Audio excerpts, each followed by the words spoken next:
मैं जिस घर में काम करती थी उस घर का मालिक बहुत अच्छा था। मेरी हर ज़रूरत पूरी करता, लेकिन मालिक मुझे एक कमरे में नहीं जाने देता था। बाकी सब कमरों की सफाई मेरे जिम्मे थी। एक दिन मालिक घर नहीं था और जब मैं उस कमरे में गई तो मेरी रूह निकल गई। वहाँ तो मुझे उस बंगले वाले घर में काम करते हुए तकरीबन 8 महीने हुआ था। इससे पहले मैं सामने वाले बंगले में काम करती थी। जब वो लोग दूसरे शहर में शिफ्ट हो गए तो जाते जाते मुझे उस बंगले का काम दिलवा गए। उस घर का मालिक बहुत अच्छा था, हर तरह से मेरा ख्याल रखता था। उस घर में मेरे अलावा बस 2 नौकर और थे और वो दोनों आदमी थे। घर के अंदर के सारे काम सिर्फ मेरी जिम्मेदारी पर थे। इतने बड़े घर में मालिक अकेला रहता था और घर बहुत बड़ा था। घर के लोग नहीं थे, इसीलिए मुझे ज़्यादा काम नहीं करना पड़ता था। इसके बावजूद मालिक ने मेरी तनख्वाह बहुत अच्छी रखी थी और तनख्वाह के अलावा भी वो मुझे बहुत कुछ देता। पैसों और कपड़ों की तो कोई गिनती ही नहीं थी। मैं उस घर में काम करते हुए बहुत खुश थी। बस मालिक ने मुझे सिर्फ एक बात का ख्याल रखने के लिए कहा था कि ऊपर वाली मंजिल पर एक कमरा था जिसके बाहर ताला लगा हुआ था। मालिक ने सख्ती से उस कमरे की तरफ जाने के लिए मना किया था और मुझे अक्सर ख्याल होता कि उस कमरे में ऐसा क्या है जो मालिक वहाँ किसी को जाने नहीं देता है, बल्कि वो तो हम लोगों को ऊपर वाली मंजिल पर जाने से ही मना करते थे। लेकिन एक बार मैंने उनसे सफाई की इजाज़त ले ली थी, जिस पर उन्होंने ऊपर वाली मंजिल पर जाने के लिए इजाज़त दे दी, लेकिन उस कमरे की तरफ जाने के लिए सख्ती से मना कर दिया। मेरी इतनी हिम्मत नहीं थी कि मैं मालिक से ये पूछती कि उस कमरे में क्या है, और ना ही वहाँ मौजूद दोनों नौकरों से मेरी ऐसी कोई बातचीत थी कि मैं उनसे पूछ लेती। और सबसे बढ़कर मालिक मुझ पर बहुत भरोसा करता था। मैं किसी सूरत मालकिन का भरोसा तोड़ना नहीं चाहती थी, क्योंकि मुझे इस घर में बैठे बिठाए सब कुछ मिल रहा था और कोई मेरे सर पर सवार नहीं था जो मुझे डांटता या फिर काम को लेकर कुछ कहता। मैं अपनी मर्जी से काम करती थी और अपनी मर्जी से आराम करती थी। अक्सर मुझे मालिक ऊपर वाली मंजिल से नीचे आते दिखाई देते थे। यकीनन वो उसी कमरे में जाते थे, लेकिन वही बात मैं नौकर हो के मालिक से क्या पूछती। मालिक को एक दिन किसी काम से शहर से बाहर जाना था। वहाँ जाते जाते मुझे बताया कि वह 2 दिन के लिए शहर से बाहर जा रहे हैं और मुझे पूरे घर का ख्याल रखना है। उन्होंने घर की पूरी चाबियाँ भी मेरे हवाले कर दी। मैं बहुत पहले से उस घर में काम कर रही थी, तो मालिक को अब मुझ पर भरोसा था। सारी चाबियां मेरे हवाले करने के बाद उन्होंने मुझे कहा कि वो ऊपर वाली मंजिल पर सफाई के लिए भी नहीं जाना है, बस घर में रहना है और घर का बहुत ख्याल रखना है। मैंने मालिक की हाँ में हाँ मिलाई और उन्हें यकीन दिलाया कि मैं घर का अच्छे से ख्याल रखूंगी। मुझे 2 दिन तक पूरी तरह आज़ादी मिल गई थी। अब मुझे कोई काम नहीं था। यह नौकर तो मेरे लिए जैसे सोने का अंडा देने वाली मुर्गी की तरह थी। बस तो बात मुझे सबसे ज़्यादा खटक रही थी वो मालिक का इस बात पर कि ऊपर वाली मंजिल पर नहीं जाना है। मैं जानना चाहती थी कि उस कमरे में ऐसा क्या है कि मालिक मुझे ऊपर वाली मंजिल पर जाने के लिए मना कर गए हैं। अब मेरे पास पूरे घर की चाबियां मौजूद थी। यकीनन उसमें ऊपर वाले कमरे की चाबी भी मौजूद थी। मेरे दिल में भी बार बार यही से ख्याल आ रहा था कि एक बार मैं जाकर देख लूं कि वहाँ क्या है, लेकिन फिर मुझे ये भी ख्याल आया कि अगर मालिक को पता चल गया तो मेरी नौकरी चली जाएगी और ये नौकरी मैं किसी सूरत पर छोड़ना नहीं चाहती थी। लेकिन फिर मुझे ये भी ख्याल आया कि इस घर में मेरे अलावा और कोई नहीं है जो मुझे देख सके। वो जो 2 आदमी काम करते हैं उनमें से एक मालिक का ड्राइवर था जो उनके साथ चला गया था और दूसरा घर का चौकीदार था जो किसी भी सूरत घर के अंदर दाखिल नहीं होने वाला था। अगर ऊपर वाले कमरे में खामोशी से चली जाती तो मालिक को किसी सूरत पता नहीं चलने वाला। यह सोचकर मैंने सीढ़ियों की तरफ कदम बढ़ा दिया। पहले तो मेरा दिल बहुत तेज से धड़कने लगा। मुझे डर भी लग रहा था। मैं नहीं जानती थी कि अंदर क्या हो सकता है। अगर कोई ऐसी चीज़ होती जिसे देखकर मैं डर जाती तो शायद मालिक की कोई पुरानी यादें उस कमरे के साथ हो सकती थी। यही सोचकर मैंने धड़कते दिल के साथ सीढ़ियाँ पार कर ली थी। अब मैं पहली मंजिल पर पहुंच चुकी थी। मैंने उस कमरे के दरवाजे के सामने खड़े हुए 5 मिनट हो गए थे, लेकिन मेरी हिम्मत नहीं हो रही थी कि मैं ताला खोलने के लिए चाबी लगा कर चेक करूं। मुझे सर्दी के मौसम में भी पसीना आ रहा था। ये जो मैं करने जा रही थी ये एक तरह की चोरी ही थी। मालिक का भरोसा तोड़कर मैं अपना सोच मिटाने जा रही थी। मेरे दिल में मुझे मना कर दी और मैं खुद को कोसते हुए वापस सीढ़ियाँ उतर कर नीचे आ गई। ज़्यादा से ज़्यादा मालिक का कोई कीमती सामान या पुरानी यादें ही होंगी जिससे मेरा कोई ताल्लुक नहीं था। लेकिन अगर मेरी नौकरी चली जाती तो गांव में मौजूद मेरे बूढ़े बीमार माँ बाप की दवाइयों का खर्च कैसे पूरा होता। यही सोचकर मैंने अपना इरादा बदल लिया। मालिक को गए 1 दिन होने वाला था। मालिक ने 2 दिन बाद आने का कहा था। अगले दिन जब मैं सुबह सफाई कर रही थी तो मुझे ख्याल आया कि अगर मैं 2 दिन तक ऊपर वाली मंजिल की सफाई नहीं करूंगी तो वहाँ मिट्टी बहुत हो जाएगी और जब मैं मालिक के आने के बाद सफाई करने जाऊंगी तो मेरा काम बहुत बढ़ जाएगा। यही सोचकर मैं ऊपर वाली मंजिल की सफाई करने चली गई। कोई मैं नहीं चाहती थी।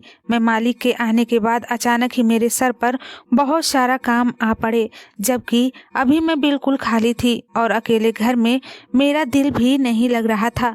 मालिक होते तो आधा दिन वो घर पर ही गुजारते थे, कोई न कोई छोटा मोटा काम करते रहते थे। जब मैं सफाई करने के लिए ऊपर वाली मंजिल पर गई तो फिर मैं उस पर कमरे के सामने आ खड़ी हुई। शैतान ने मुझे एक बार फिर बहका दिया था। मैंने मालिक से वफादारी को एक तरफ रख दिया और अब मैं बिना देर लगाए बगैर ही कमरे के ताले में चाबियां लगाकर चेक करना शुरू कर दिया। थोड़ी देर में एक चाबी लगाते ही क्लिक की आवाज़ के साथ दरवाज़ा खुल गया था। मैं डरते डरते अंदर दाखिल हो गई। कमरे के अंदर मैंने जो मंजर देखा तो मेरे कदमों तले ज़मीन निकल गई। ये तो मेरे दिमाग में दूर दूर तक नहीं था कि ऐसा भी कुछ अंदर हो सकता है। मेरी रूह निकलने लगी। वहाँ तो मैंने दरवाजे को वापस ताला लगा दिया और तेज़ी से सीढ़ियाँ उतरती हुई नीचे चली आई। मुझ में इतनी हिम्मत नहीं थी कि मैं कमरे के अंदर जाती। मैं भागती हुई नीचे आ गई थी। अभी मेरा दिल तेजी से धड़क रहा था। ऐसा लग रहा था कि अभी बाहर निकल जाएगा। मैं पसीने से पूरी तरह भीग चुकी थी और मेरी हालत बहुत ख़राब हो गई थी। मुझे लगा था कि कमरे के अंदर मालिक की कुछ यादें होंगी या फिर कोई कीमती सामान मौजूद होगा। अंदर जो मैंने देखा वो मेरे ख्याल में भी नहीं था। मुझे बिल्कुल अंदाज़ा नहीं था कि जब मैं कमरे का दरवाज़ा खोलूँगी तो ऐसा मंजर देखने को मिलेगा। मैं नीचे आकर सोफे पर बैठ गई। मेरी टांगें काँप रही थी और मेरी इतनी हिम्मत भी नहीं थी कि मैं बैठकर एक गिलास पानी पी सकूं। बहुत देर तक मैं सोफे पर ऐसे ही बैठी रही। उसके बाद जाकर मेरी हालत कुछ संभली। मैंने उठकर पहले पानी पिया और फिर सोचने लगी कि अगर मालिक को पता चल गया कि मैं उस कमरे की तरफ गई थी तो मेरी नौकरी चली जाएगी। लेकिन अंदर तो जो मैंने देखा उसके बाद मेरा खामोश रहना किसी पाप जैसा था। मैं जानना चाहती थी कि ऐसा क्या हो रहा था और जब मुझ में एक नया सोच बन चुका था। सिर्फ सफाई करने के लिए समय में मालिक के कमरे में जाती और सफाई करके वापस चली जाती। मैंने सही तरह से मालिक के कमरे में कभी नज़र नहीं दौड़ाई थी, मगर आज जब मैंने ऊपर वाले कमरे में ऐसा मंजर देखा तो जब मैं सच जानना चाहती थी कि मेरा मालिक आखिर कौन था, इसीलिए मैंने सोचा कि सबसे पहले मैं मालिक के कमरे का तलाशी लेती हूँ। हो सकता है मुझे कोई चीज़ ऐसी मिल जाए जिससे कुछ समझने में मदद मिले। और जब मैं मालिक के कमरे में दाखिल हुई तो मैंने एक एक करके सारी चीज़ें खोल कर चेक कर ली। मालिक ने किसी भी चीज़ को लॉक नहीं किया था, सिर्फ कमरे का दरवाज़ा ही लॉक था जिसकी चाबी मेरे पास थी, जो मैं एक चाबी से खोल चुकी थी। इस बात का साफ साफ मतलब ये था कि मालिक को मुझ पर भरोसा था और मैं अंदर ही अंदर शर्मिंदा थी कि मैं अपने मालिक का भरोसा तोड़ रही हूँ। लेकिन इस समय मेरे लिए यह जानना बहुत ज़रूरी था कि ऊपर कमरे में जो मैंने देखा वो सब का मतलब क्या है। जैसे ही मैंने मालिक के फर्नीचर की आखिरी दरवाज़ा खोली तो देखी पूरी तरह से ही जान निकल गई। अब मुझे कुछ कुछ बहुत समझ आने लगी थी। मेरा मालिक एक बहुत बड़े कपड़े की फैक्ट्री चलाता था और उम्र में ज़्यादा नहीं था और देखने में भी बहुत खूबसूरत और हसीन था। मैं आज तक यही सोचती थी कि वो इतने बड़े बंगले में अकेले क्यों रहता है, इसके बाकी के घर वाले कहाँ हैं। लेकिन आज तक मुझे ये बात नहीं पता चली थी कि वो अकेले क्यों रहता है। आज जब मैं ऊपर वाली मंजिल में गई तो मैं आधा अधूरा मालिक का राज जान गई। मालिक के कमरे से मुझे जो चीज़ मिली वह एक एल्बम थी और साथ में एक डायरी भी मौजूद थी। मैं थोड़ी बहुत पढ़ी लिखी थी तो मैंने वो डायरी खोलकर पढ़ना शुरू कर दी और जैसे जैसे मैं वो डायरी पढ़ती गई मेरी हालत ख़राब होती गई। मैं अपने मालिक को मसीहा समझ बैठी थी, लेकिन मेरा मालिक तो बहुत खतरनाक इंसान था, बल्कि हैवान था। मुझे इस घर में अपने अकेले की मौजूदगी पर भी खौफ आ रहा था। डायरी में बहुत ही कम लफ्ज़ में लिखे हुए थे।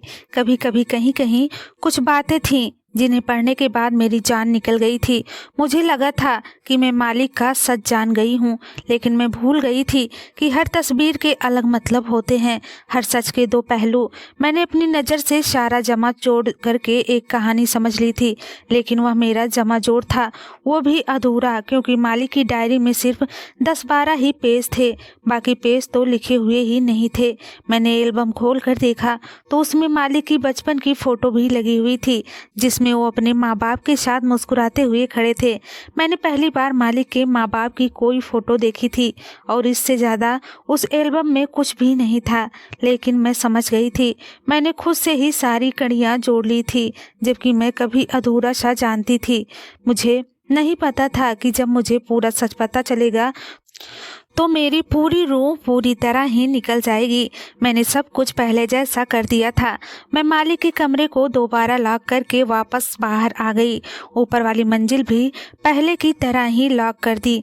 मैं नहीं जानती थी कि मालिक को किसी भी तरह पता चले कि मैंने उनके कमरे की तलाशी ली है या मैंने ऊपर वाला कमरा खोल कर देखा है, क्योंकि मेरी नज़र में मालिक एक हैवान थे जो कुछ भी कर सकता था। रात होते ही मालिक वापस आ गए थे।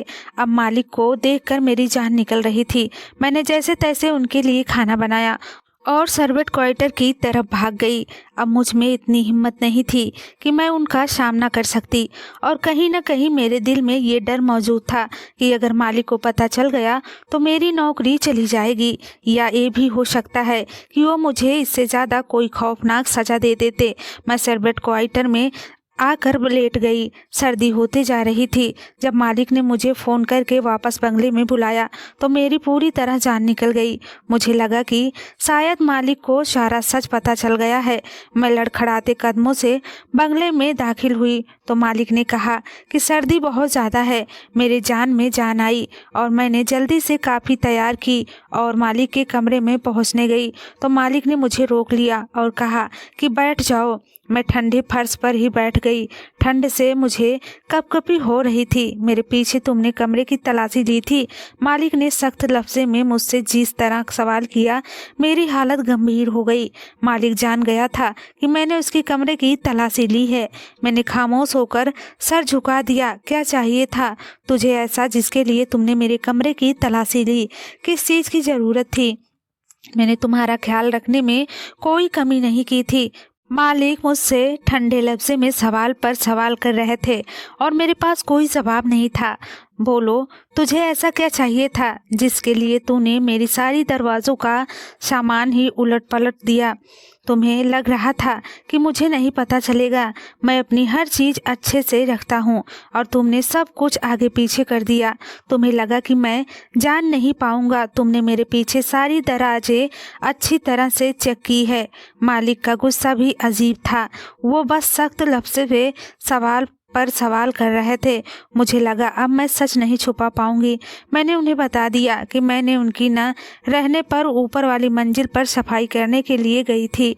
उससे सोच बर्दाश्त नहीं हो सका और मैंने ऊपर वाले कमरे को खोलकर जैसे कि अंदर कदम रखा तो मेरी जान निकल गई। जब मैंने अंदर का मंजर देखा तो मैं कांप गई और सच जानने के लिए मैं आपके कमरे में चली आई। मुझे लगा था कि आपके कमरे में कोई ना कोई चीज़ ज़रूर होगी जिससे मुझे सब पता चल जाएगा, क्योंकि जो मंजर मैंने ऊपर देखा उसके बाद अगर मैं खामोश रहा हूँ तो इस मेरे लिए पाप की बात है। जब मैं आपके कमरे में दराज चेक कर रही थी तो मुझे एक डायरी और एक एल्बम मिला, जिसको देखकर मैं बहुत सदमे में आ गई। मुझ में समझ नहीं आ रही थी कि आपने ऐसा क्यों किया। क्या कोई ऐसा कर सकता है? कि मैं तो आपको बहुत शर्मदिल समझती थी, लेकिन आप तो हद से ज़्यादा जालिम साबित हुए हैं। डरते डरते मैंने मालिक से हर बात कह डाली। ज़्यादा से ज़्यादा मेरी नौकरी ही चली जानी थी, लेकिन इतने बड़े सच पर मेरा खामोश रहना जिंदगी भर के लिए मेरे जान को मारने के बराबर था। मालिक मेरी बात सुनकर गुस्सा होने के बजाय आहिस्ता से मुस्कुराए और मेरी तरफ देखकर बोले, मुझे खुशी हुई यह बात जानकर कि तुम्हारा जमीर जिंदा है, लेकिन इस तरह मेरे पीछे सामान की तलाशी लेकर तुमने मेरा भरोसा तोड़ दिया है। तुम्हें सच जानने का बहुत शौक है ना? तो चलो मैं तुम्हें पूरा सच बताता हूँ कि तुम जान लोगी जो तुमने देखा वो सही है या गलत। सिर्फ मैं 6 साल का था जब मेरी माँ मर गई थी। मेरे पापा ने दूसरी शादी कर ली क्योंकि मैं छोटा था और मुझे माँ की ज़रूरत थी। मेरी दूसरी माँ ने मेरा ख्याल रखना शुरू कर दिया और बहुत अच्छे से मेरा ख्याल रखती, और जब भी मेरे पापा मेरे साथ होते तो मेरी मम्मी मुझ पर जान निछावर कर देती। अपनी दूसरी मम्मी के साथ मैं बहुत खुश था। मेरी दूसरी मम्मी और मेरे पापा का साथ सिर्फ कुछ महीनों ही तक साबित हुआ और मेरे पापा की दूसरी शादी के बाद तकरीबन 10 महीने के अंदर ही मेरे पापा का एक्सीडेंट में मृत्यु हो गया। मेरे पापा की वसीयत के मुताबिक जब मैं 18 साल का हो जाता तब उनकी सारी जायदाद मेरे नाम हो जाती, और उस समय तक मेरी दूसरी मम्मी इस जायदाद को संभालने की हकदार थी। मेरे पापा ने एक घर और कुछ जायदाद के अलावा मेरी मम्मी के नाम कुछ भी नहीं छोड़ा था। मेरे पापा के मरते ही मेरी दूसरी मम्मी का रवैया मेरे साथ बहुत ख़राब हो गया। वो मुझे सारा दिन कमरे में बंद रखती। दिन में एक बार मुश्किल से खाने के लिए कुछ थोड़ा बहुत दे देती, और मेरा स्कूल, मेरे दोस्त सब कुछ खत्म हो गए थे। मैं पूरा दिन कमरे में बंद रहता और मुझे हर तरह की आवाज़ें आती। घर में कभी पार्टी होती रहती। मेरी मम्मी और उसकी अयाश दोस्त सारा दिन घर में गाना चलाकर पार्टियों में मगन रहते, और मेरे सौतेली मम्मी मेरे पापा का मेहनत से कमाया हुआ पैसा पानी की तरह बहाने लगी थी। सारे वफादार नौकरों को काम से निकाल दिया था और मम्मी ने अपने वफादार नौकर भर्ती कर लिए थे जो मेरी मम्मी की तरह ही मुझ पर जुल्म करते थे। मैं जब भी माँ से कहता कि मुझे कमरे से बाहर निकालो तो मुझे बहुत मारती, और जब कभी घर में दोस्तों की पार्टी होती तो मुझे सिर्फ कमरे में बंद ही नहीं किया जाता बल्कि रस्सियों से बांध दिया जाता, और मेरी मम्मी अपने दोस्तों के साथ मिलकर मुझ पर जिस्मानी तौर पर दहशत करते और मेरा मजाक उड़ाते। एक दिन मेरी मम्मी ने मुझे बताया कि मेरे पापा का एक्सीडेंट नहीं हुआ था, बल्कि मेरी दूसरी मम्मी ने उसे जानबूझकर कत्ल करवा था, क्योंकि मेरी मम्मी को लगा था कि मेरे पापा के मरने के बाद वो सारी जायदाद की मालकिन बन जाएगी। जब मेरे पापा की वसीयत सामने आई तो ये देखकर वो गुस्से से पागल हो गई कि उनके हिस्से में ज़्यादा कुछ नहीं आया था, और पहले उसने सोचा कि वो मेरा भी कत्ल करवा दे, लेकिन वसीयत के मुताबिक 18 साल की होने से पहले मुझे कुछ हो जाता तो सारी जायदाद एक ट्रस्ट के नाम हो जाती, और मेरी सौतेली मम्मी के हाथ कुछ भी नहीं लगता था। इसीलिए उसने मुझे जिंदा रखना जरूरी समझा और उसे हर हाल में मुझे 18 साल तक जिंदा रखना था। जैसे ही मैं 18 साल का होता वो मुझ में तमाम कागजात पर दस्तखत करवा लेकर सारी जायदाद अपने नाम करती और फिर मेरा कत्ल करवा देती। उसका एक मंसूबा यह भी था कि वो मुझे इतना टॉर्चर करती कि मैं पागल हो जाती, और ऐसी सूरत में वो जल्द ही तमाम दौलत हथिया लेती। ये जानने के बाद भी मेरे पापा की वो कातिल हैं। मुझे इससे बहुत नफरत हो गई और मैं बात जानता था कि उसे जैसे ही मौका मिलेगा वह मुझे भी मार देगी। मेरा हाल बहुत बदतर था। मैंने 5 साल इसी तरह कैद में गुजारे। 5 साल बाद जब घर का एक नौकर बदला तो उसने मेरी हालत देखी। वो शख्स काफ़ी मजबूर होकर मेरे साथ हमदर्दी करने लगा, और जब मैंने उसे पूरी कहानी बताया तो उसने मुझसे वादा किया कि वह मेरी मदद ज़रूर करेगा और एक दिन उसने मौका देखकर मुझे खोल दिया और अपने साथ भगा कर ले आया।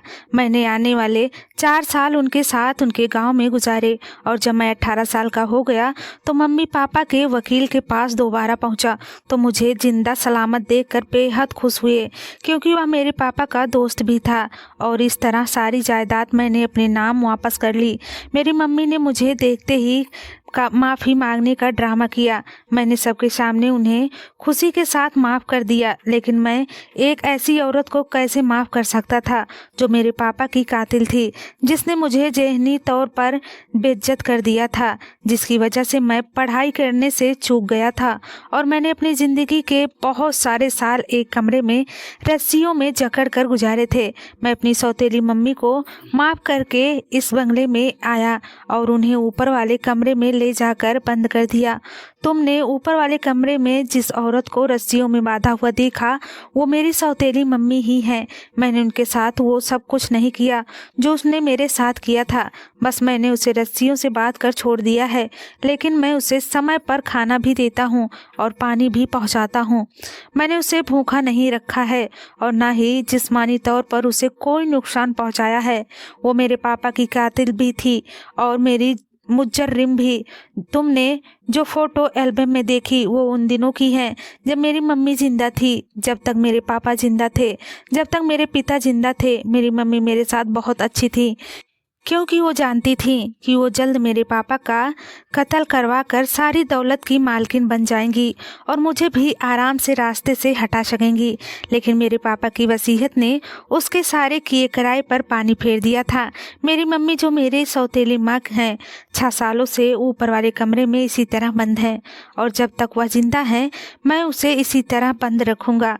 अगर वह दौलत की लालच ना करती तो मैं उनसे इतनी मोहब्बत करता कि खुद ही अपनी सारी जायदाद उसके नाम कर देता। मैं एक बिन माँ का बच्चा था जिसका बाप भी मर चुका था। अगर वो मेरे साथ हमदर्दी करती और मुझे अपने बच्चे की तरह रखती तो मैं उनसे लिए अपनी जान भी दे देता, लेकिन उनने सारी जायदाद की लालच में आकर अपना नुकसान किया, बल्कि अपनी आखिरियत भी खराब की और वो इंसान की कातिल भी बन गई। अब उसकी यही सज़ा है कि वो सारी ज़िंदगी इसी तरह तड़पती रहे। धन्यवाद दोस्तों।